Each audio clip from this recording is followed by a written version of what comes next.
BNP মানেই ভারত বিরোধিতা, জামায়াত ইসলামী মানেই ভারত বিরোধিতা।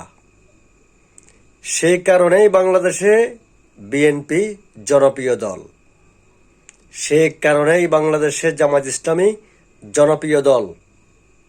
আর আওয়ামী লীগ মানেই ভারতের গোলাম, ভারতের পক্ষে। জাতীয় পার্টি মানেই ভারতের দাস, ভারতের পক্ষে।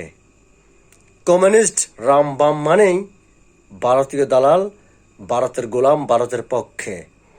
আর সে কারণেই রামবাম কমিউনিস্ট ঘৃণিত দল, আওয়ামী লীগ ঘৃণিত দল, জাতীয় পার্টি ঘৃণিত দল। আবার বলছি, বিএনপি মানে ভারত বিরোধিতা, জামায়াত ইসলাম মানে ভারত বিরোধিতা। সেই কারণে জামায়াত ইসলামের জনপ্রিয় দল বাংলাদেশে, বিএনপি জনপ্রিয় দল। কিন্তু যদি বিএনপি ভারতের পক্ষে কথা বলে, তাহলে বিএনপিও হবে আওয়ামী লীগের মতো ঘৃণিত দল।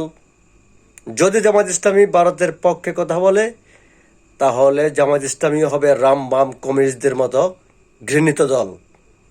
আশা করে বিষয়টি উপদেশ হিসাবে নেবেন কিংবা পরামর্শ হিসাবে নেবেন, উপকার হবে। আল্লাহ হাফেজ।